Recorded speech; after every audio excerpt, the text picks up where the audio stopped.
Kun sagalee bilisummaa Oromootiin.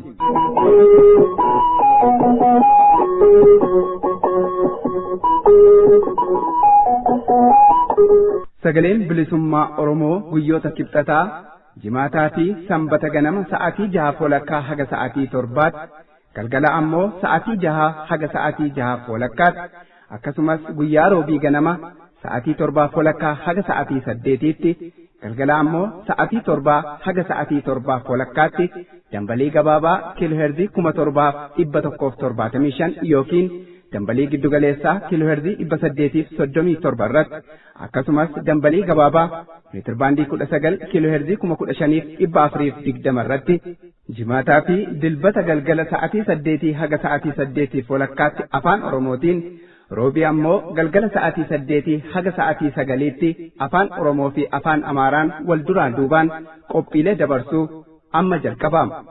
Kun sagalee bilisummaa Oromootiin.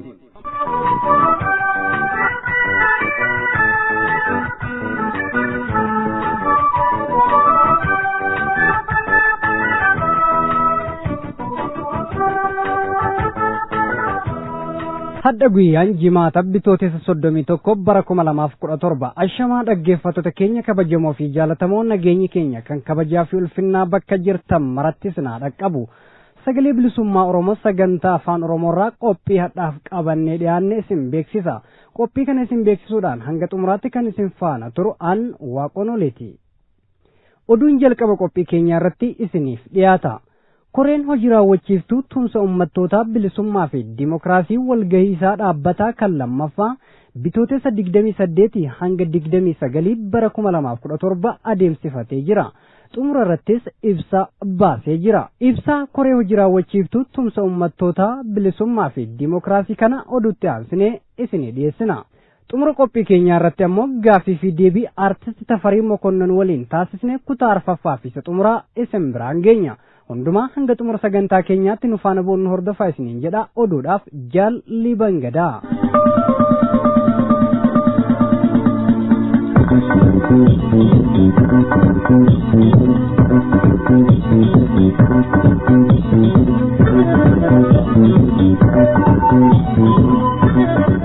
Irra deebi'uudhaan ashamaa akkam jirtu dhaggeeffattoota keenya kabajamoo fi jaallatamuum.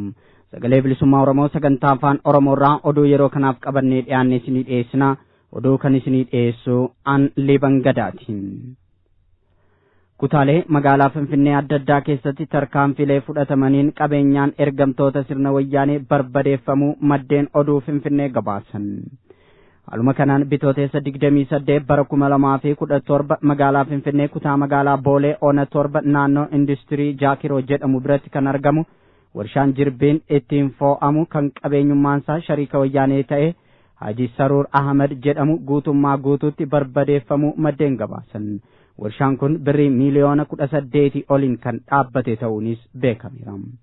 Haaluma wal fakkaatuun achuma magaalaa Finfinnee kutaa magaalaa Lidataa Oona 1 bakka addaa Helan Hintsaa jedhamee beekamutti gatiin isaanii miliyoonota hedduun kan shallagaman suuqiin uffataa tokkoo fi manni hodhaa huccuu qabeenyummaan isaa kan miseensa TPLF ta'e daareeffamus oduu wal qabatee nu dhaqqabe addeessira. Kun kanaan otoo jiruun naannoo buufata xiyyaaraa Booleetti fageenya walitti dhiyoo ta'een boombileen 3 lafa bu'anii argamuun wayyaanee fi poolisoota wayyaaneetti rifaatu akka uume odeessi arganne fagoodha. Gama biraan naannoo Amaaraa godina Gondar Kibbaa Oona Gaayint magaalaa Nifaas Mawucaa jedhamu keessatti waajjira bi'aadeenii fi mana bulchiinsa magaalichaa irratti haleellaan boombii raawwatamuu oduun bakkichaa ba'e ifa godheera. Oduu gama biraatiin ammoo naannoo Somaaleetti dhalataan Tigraay Tamasgan Gabra Egzaabeer Hagos jedhamu kan bakki jireenya isaa magaalaa Finfinnee ta'e qarshii sobaa lakkoofsaan hedduu ta'e qabatee naannoodhuma Somaalee keessa sossa'aa ture. Hordoffii godhameen saaxilamuu fi qabsiifamuun gabaafameera. Godina Horroo Guduruu Wallaggaa onoota Amuruu fi Jiddaa ayyaanaa keessatti kan argaman gootooti barattoonni Oromoo barumsa dhaabuun hiriyootaa fi obboloota isaanii warraaqsa biyyaalessaa Oromiyaa fincila xumura gabrummaa keessatti wareegamaniif sirna yaadannoo gaggeessaa fi akka jiran qeerroon gabaase. Ona Amuruu magaalaa Oborraa akkasumas ona Jiddaa Ayyaana magaalaa Jiddaatti barattoonni Oromoo manneen barumsaa sadarkaa lammaffaa keessaa hiriyootaa fi obboloota isaanii falmaa mirga abbaa biyyummaaf gaggeeffamaa jiru keessatti lubbuu isaanii dabarsanii kennuun wareegama ulfaataa kaffalan yaadachuuf barumsa isaanii dhaabanii sirna yaadannoo gaggeessaa akka jiran maddeen oduu qeerroo bilisummaa mirkaneessaniiru. Dibbuma kanas yaadannoo obboloota keenya wareegamanii jechuun guutuutti barumsa dhaabuu isaanii kan gabaase maddi oduu qeerroo tarkaanfii kanaan wayyaanee fi lukkeelee wayyaanee rifaasisuun fincilli dhoofuuf deema kan jedhuun akka dhiphatan taasisuu isaanii hubachiisa. Oduu xumuraatiin. Mootummaan Abbaa Irree Wayyaanee ilmaan Oromoo fincila xumura gabrummaa wal qabatee hidhee manneen hidhaa adda addaatti qoodee dararuu akka itti fufee bira gahame. Akka kanaan bitooteessa 18 bara 2017 irraa qabee hidhamtooti Oromoo 3,500 ol ta'an magaalaa Adaamaa mooraa leenjii kolleejii poolisa Oromiyaatti hidhamanii jiran keessaa kanneen 1,400 ta'an bakka dhaloota isaanii kan ta'e ona Muneessaa mana hidhaa guddicha magaalaa Asallaatti jijjiiruun dararaa biraa irraan gahaa jiraachuu oduun boodana sagalee bilisummaa Oromoo dhaqqabe ifa godhee jira. Abubakar Haji Waaqayyo, Haji Muhammad Hiso, Kadir Dhaqqabii Badhaasoo, Kadiroo Galgaluu Bonkiyyee, Kadir Gammadaa, Muhammad Abdii, Habib Muhammad, Huseen Waadoo, Muhammad Tufaa, Haji Huseen, Haji Hajji, Haji Qaasim, Haji Ikkoo, Abdurroo Daaluu, Kaliil Boonsoo, Wayyeessoo Boonsoo, Daraaroo Bunoo, Taarikuu Guddataa fi Jaamboo Qumbii jedhaman ilmaan Oromoo mana hidhaa guddicha magaalaa Asallaatti argamutti dabarfamuun hiraarfamaa jiran keessatti argaman. Haaluma wal fakkaatuun gaafuma bitooteessa 18 bara 2017 mooraadhuma leenjii kolleejii poolisii Oromiyaa magaalaa Adaamaatti argamu keessaa hidhamtooti Oromoo 285 ol ta'an bakka lamatti qoodamuun mana hidhaa guddicha magaalaa Shaashamannee fi mana hidhaa poolisii tokkotti dabarfamuun dararamaa akka jiran hubatameera. Kana malees hidhamtooti Oromoo 300 ol ta'an ammoo godina Baalee mana hidhaa guddicha Gannaaleetti geeffamuun hiraarfamaa akka jiranis mirkanaa'eera. Dhaggeeffattoota keenya oduu yeroo kanaaf qabannee dhiyaannes asuma irratti raawwateera. Qophiilee keenyaafan hordofaa.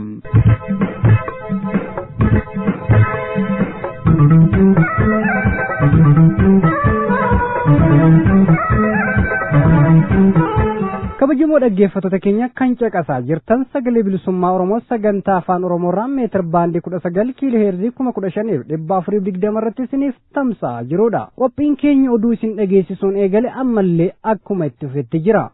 Koreen hojii raawwachiiftuu tumsa uummattootaa bilisummaa fi dimookiraasii walgahii isaa dhaabbataa kan lammaffaa bitootessa 28 hanga 29 bara 2017 adeemsifatee jira. Xumura irrattis ibsa baasee jira. Ibsi koree hojii raawwachiiftuu tumsa uummattootaa bilisummaa fi dimookiraasii kun akka itti aanutti isiniif dhiyaata faana bu'aa.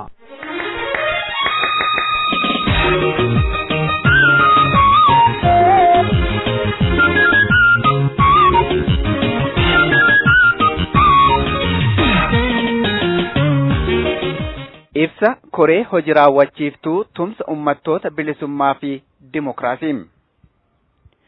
Koreen hojii raawwachiiftuu tumsa uummattoota bilisummaaf dimookiraasii walgahii isaa dhaabbataa lammaffaa bitootessa 28 haga 29 bara 2017 adeemsifatee jira.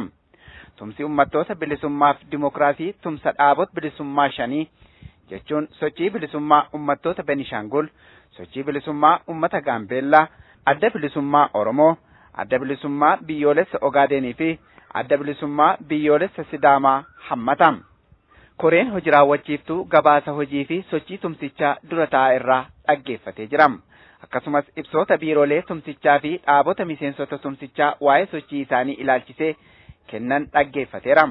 Koreen hojii raawwachiiftuu gabaasaa fi ibsoota kanneen erga dhaggeeffatee booda ajandaalee walgahii kanaaf qabaman raggaafatee gadi fageenyaan irratti haasa'e.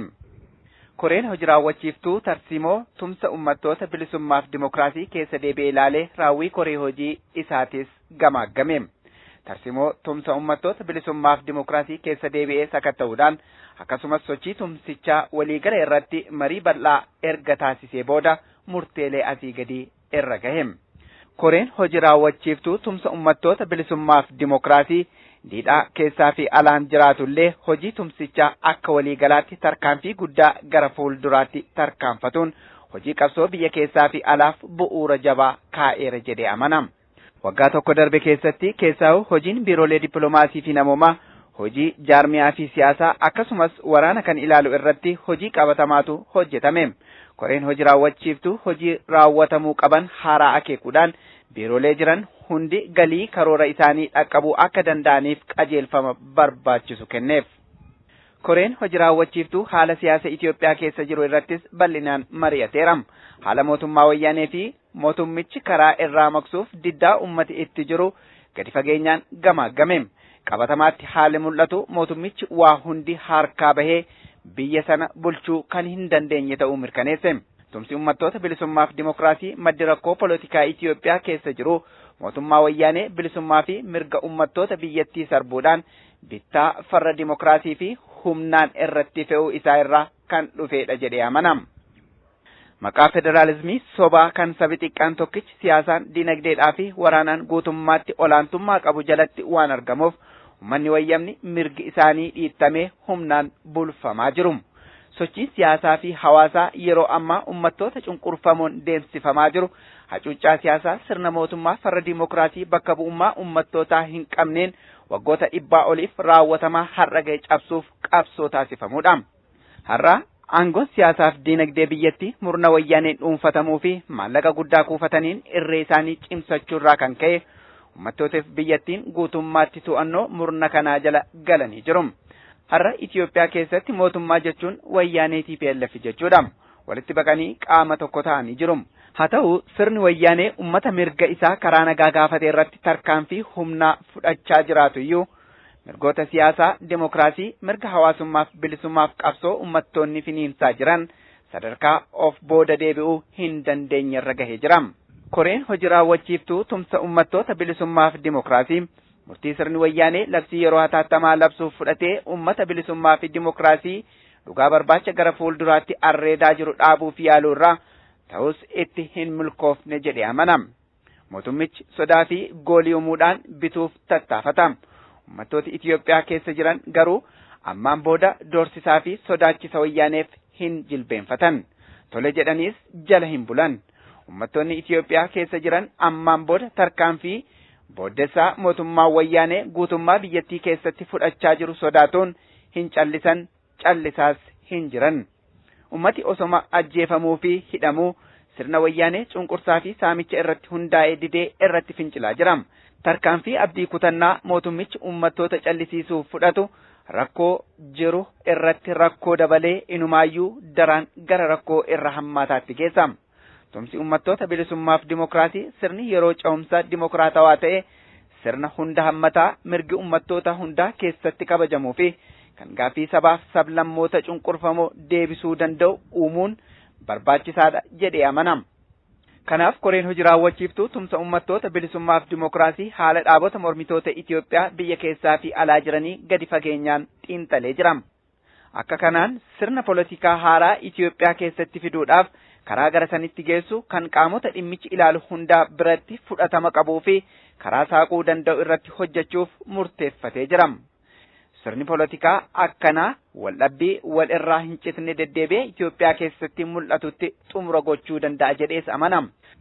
Tumsi uummattoota bilisummaaf dimokiraasii jabaatee diddaa uummattoota Itoophiyaa keessa jiran bittaa wayyaanee jibbisiisaa irratti agarsiisaa jiran hoogganuu itti fufa. Humnooti dimokiraatawoon hundi kufaatii sirna farra dimokiraasii fi cunqursaa kana ariifachiisuuf tokkummaan akka hojjennu hiree kanaan waamicha keenya dabarsina. Dhiittaa mirga namoomaa ta'e jedhamee sirna wayyaaneen uummattoota akka Ogaadeen, Oromoo, Sidaamaa, Omoo, Koonsoo, Affaar, Gaambeellaa, Beenishaangul, Amaaraa fi kanneen biroo irratti raawwatamuu jabeessinee balaaleffannam. Akkasumas TPLF wayyaaneen dhiittaa mirga namoomaa fi farra dimokiraasii ta'uusaa gara dabsuuf jecha gochaa inni lola uummattoota gidduutti qabsiisu cimsinee balaaleffannam. ummattoota biyyattii keessa jiran mootummaa farra dimokiraasii biyya goolaa jiru kana dura dhaabbachuu cimsanii akka itti fufanu koreen hojii raawwachiiftuu tumsa ummattoota bilisummaaf dimokiraasii waamicha dabarsam. Qaamotni dhimmi ilaala jedhan hundi sirna politikaa yeroo ce'umsa mootummaa bakka bu'ummaa ummattootaan ijaaramuu akka dhufuuf tarkaanfii qabatamaa tokko hin fudhatan ta'e Itoophiyaan biyya kuftuu taatee qaamota dantaa qabna jedhan hunda kan miidhu ta'uun hubatamuu qaba. Tumsi ummattoota bilisummaaf dimokiraasii ammas irra deebi'ee hawaasa addunyaaf mootummaa farra dimokiraasii fi gara jabinaan ummata fixaa jiru kana gargaaruu dhiisuun ummattoota cunqurfamoo Itoophiyaa keessa jiran bira akka gortan waamicha isaa dabarsam. Haqaa fi bilisummaa ummattoota cunqurfamoo Itoophiyaaf koree hojii raawwachiiftuu tumsa ummattoota bilisummaaf dimokiraasii bitootessa 29 bara 2017.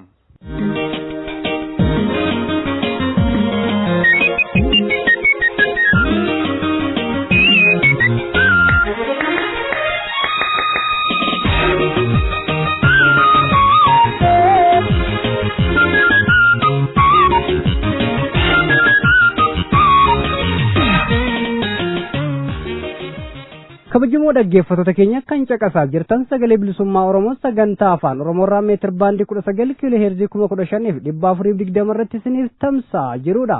Amma qophii keenya xumuraa irra geenye jirra.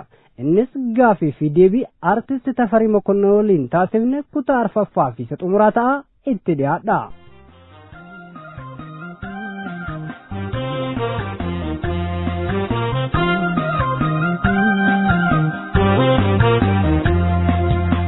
Abako sostituti rebame beda kapta kan sibiraduma kuba kapta me kana marjata Abako sostituti rebame beda kapta kan sibiraduma kuba kapta me kana marjata Imana sarvaku engal manda lammi ko kappa makaba ubai milwa Imana sarvaku engal manda lammi ko kappa makaba ubai milwa Waa'ee mana hidhaa keessatti poolisoonni nu miidhanii fi afaan Oromootiin olola nurratti oofuu waa'ee haaromsaaf waa'ee daggamii nuun jedhu jette poolisoonni kun jidduudhaan illee anillee nullee woboodha jedhu jette maalidha inni isaan akkas jedhan kun waliin dha'iinsa uumanii isaan ofitti simachuudhaaf immoo waliin dha'iinsa uumuudhaaf immoo maalidha gama qulqulluu ifa bahanii diinaaf hojjechaa achi immoo gaddeebanii kan ani woboodhan kun maaliin inni waan isaa addanaa baasi? Ani waan si ajaa'ibu itti bulina sareen udaanyaatti jedhu Oromoo jedhu. Kana yeroon jedhu hundi isaanii mukti yookaan gaafa muka tokko muktu bakka murte sanatti dhiigami. Kanaafi aarii keessa isaaniiti hinuma qabu natti fakkaata ilaalcha kooti kun. Haa ta'u malee tarii ittiin buluuf ta'uu danda'a. Kan garaaf jiraatu jennaan isa akkasiitiin. Kan lammiif jiraatu immoo biddeen dharaas nyaachuu dhiiseetuma daandii isa dhugaarra deemee lubbuu isaa wareega. Kan lubbuun keessa immoo guyyaa malee hin baatu lubbuun. Maaliifi waa'ee sodaa kanarratti waan hin jedhin qaba. Gara dhumaarratti argachuu dandeessu sirba kunoo burraaqee haleele qeerroon baroode jedhu sanarratti jechuudha. Kanaaf wanti kuni kan garaaf jiraatu kuni ijoollee kana yookaan gowwoomseetuma ittuma fakkeessee jedhee harkaa guuragaa beektee wantoota akkasiitiin deebisee gara biraatti ceesisuudha kaayyoon. Garuu qeerroonni baay'een waliin turre sagantaa kana arganii kan hordofanii fi yaada isiniif laachuu yookaan uummata Oromootiif laachuu danda'u. Kanaaf wanti kuni dhugaadhuma kan quuqamus jiraachuu danda'a, kan garaaf jiraatus jiraachuu danda'aadha. Ani kan ittiin murteessu jechuudha. Hajjee fayyaa ta'e galatoomi. Mee waa'eedhuma qeerroo kana wal qabsiiseeti naa himi. Haalli sochii qeerroo bilisummaa Oromoo fi haalli warraaqsaa biyyoolessaa akka fincila xumura gabrummaa guutummaa biyya keessaa guutummaa uummata Oromootiin gaggeeffamaa jiru maal fakkaata waan quba qabdurraa nuu himi? Qeerroon qeerran saamu qeerroon leenca. Qeerroon yeroo ammaa kana qabsoon erga finiinee ginciirraa dhoo'ee irraa calqabee injifannoo cucculuqaa galmeessee jira. Oromoon kumaatama galaana tokko waraabdee kan fixuu hin dandeenye, ajjeestees kan fixuu hin dandeenye. Haa ta'u malee mootummaan kun baay'ee tokko gaggabee jira. Gaggabuu jechuun haalli sarkaa badee waan qabee gadhiisus wallaalee kuni jechaan sochii qeerroo fi injifannoo qeerroon galmeessaa jiru. Kanaaf qeerroon jajjabaachuu qaba. Uummanni keenya qeerroo jabeeffachuu, waboo jabeeffachuu qaba. Inuma jira. Gogoombisaa jira beektee. Injifannoo hedduutu galmaa'ee jira. Ammallee sochiin inuma jira. Ammas haga dhumaatti Oromoon qeerroon falmee kaayyoo kana galmaan ga'uuf kutannoo irra jira. Ammallee jechuudha. Kana gochuuf immoo Oromoon warreen Oromoon biyya keessaa tokkummaadhaan akkasittiin diina kukuffisaa osoo jiru warroonni biyya alaarra jiranii wantoota tokko hin argama. Wantoonni kun akka isaan fuulduratti hin deemneef nuti osoo as keessa akkas lubbuutti dhabaa jirru osoo nuti itti miila'aa jirru warri biyya bakkee irra jiran maaliif tokkummaa Oromootaa kana yookaan immoo daraan jaalallii fi tokkummaan Oromootaa maaf hin dammeessine, maaf hin baay'anne, tokkummaa keenya yoo faarsine yoo yerummaa keenyaa fi nuti Oromoonni qaawwaa walirratti banuu osoo hin taane qaawwaa qabnullee waliif cufuutu nurra jiraata malee kan namni tokko hin qabneef kan inni keessa hin jirre qaawwaa diinaaf bananii itti agarsiisuun tokkummaa warra biyya keessaa falmachaa jiranii kana laamsheessaa beektee. Kanaaf jajjabinaa fi bira dhaabachuu haga danda'amutti Oromoon hundi biyyoota bakkee irra jirus wal jabeessuu fi tokkummaa horachuun irra jiraata. Jajjabaachaa jiru qeerroon injifannoo galmeessaa jiru jedhama. Keessattuu wareegamni hedduun lubbuun hedduun kana dura itti bahee jira. Haa ta'u malee inni bara 2015 dhohe kuni kan addunyaan raajii jedhee raajeffatedha. Kana jechuun kallattii adeemsa tartiimoo maaster pilaanii jedhanii karoora baasanii dubbiin kan jalqabamte maaster pilaanii kanarraati. Haa ta'u malee jiruu duraa tokko uummanni ani Oromoodha jedhee afaan Oromoo dubbachuuf qaana'u tokko namoota hedduu na mudate beekte. Hedduu injifannoo kanarraan kan ka'e ani Oromoodha jedha. Fiigeetuma dhufee Guraagee dhufti. Garuu afaan Oromoo hin danda'u jedha. Kuni maalirraan kan ka'e qabsoo qeerroon galmeessan irraa kan ka'edha. Inni guddaan jechuudha. Barana Oromoon bilisoomtee jirti. Mootummaa wayyaanee jaalatu jibbituuf jechuudha.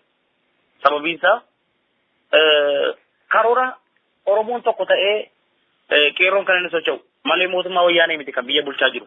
Ammayyuu taanaan jechuudha. Maaltu jira?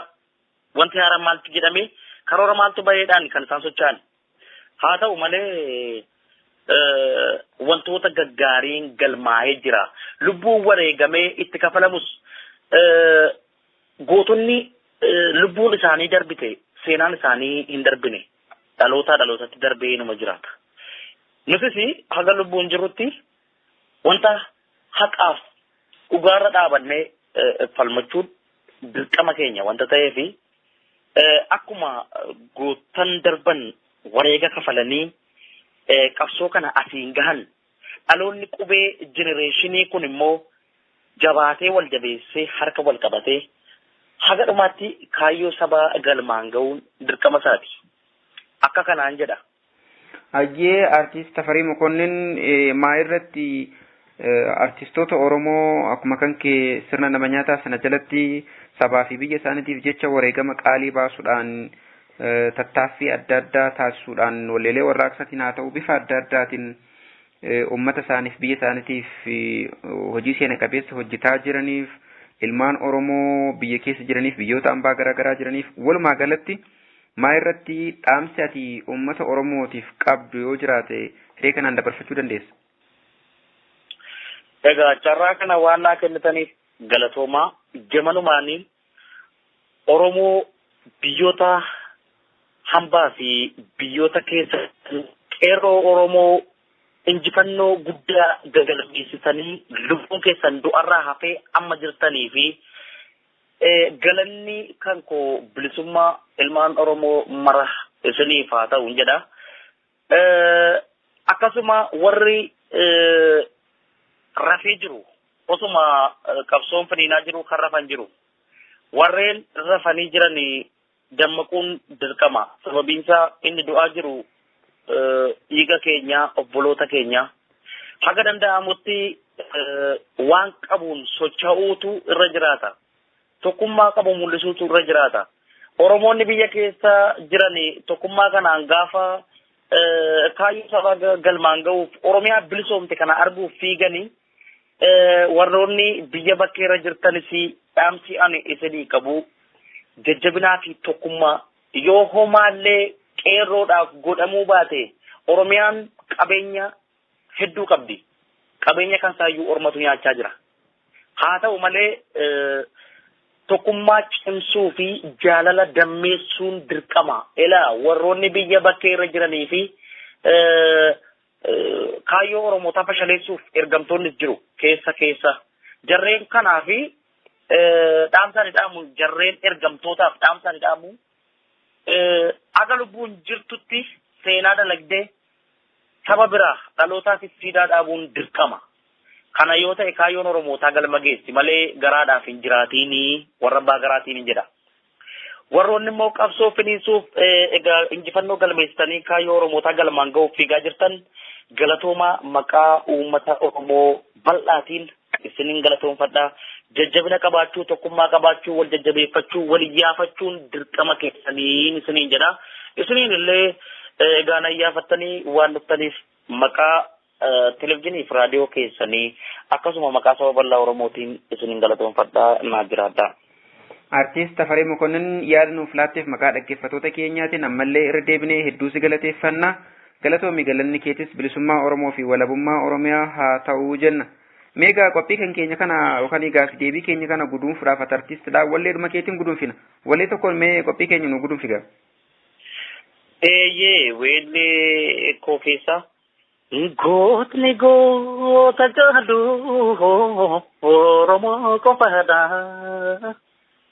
Gootni goota jaadu Oromoo qofaadha. Hintaatu galfata uffata sodaadha. Numa hortee hin kuushi warra baadiyyaadha. Numa hortee hin kuushi warra baadiyyaadha. Kan hin beekne jira lammiin koo hunduu goota. Kan hin beekne jira qomoon koo hunduu goota. Seenaarraa qoradha si warri saroota. Numa Oromoonni leencichi leencota. Numa Oromoonni leencichi leencota.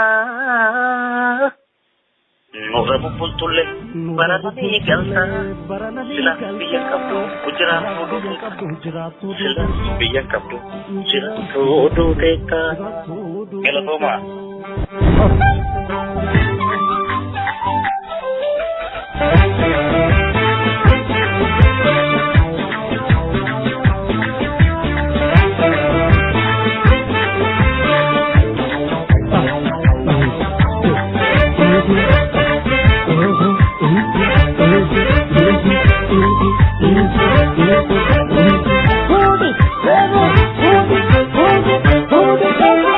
Kuno burake kalele makeenya keessa qabsooke. Kunoo gurraate haleele qeerroon baroode bilisummaan kaanuu makeenya keessa qabsooke.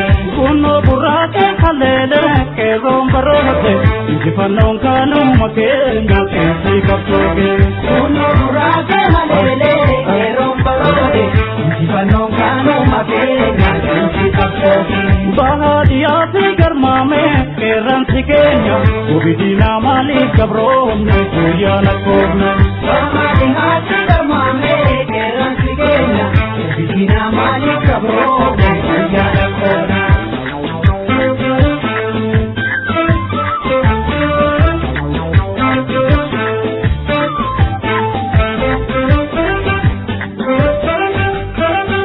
Doltu garari mahada naasite diite dubbinchina somni rimaandillee wantaaka haadhu gaambulus guyyaa ta'eeka itti kana geesse yeroo yaadamni koo baate dhugaante ishira tattuus waa'ee milkooftu aangoon sobaa oltu simboota nan dubbaddaa madaa garaafaa ofana beera kuni beeko muki sobaan lubbuu nu baasu mirga jedhu dhugaa uffaate. Kabajamoo dhaggeeffattoota keenya qophii har'aaf qabnu osoo hin goolabiin dura teessoo keenya kan ittiin nu qunnamuu dandeessan isin beeksisa. Iimeeliin keenya kan ergaa gabaabaa ittiin nuuf kaa'uu dandeessan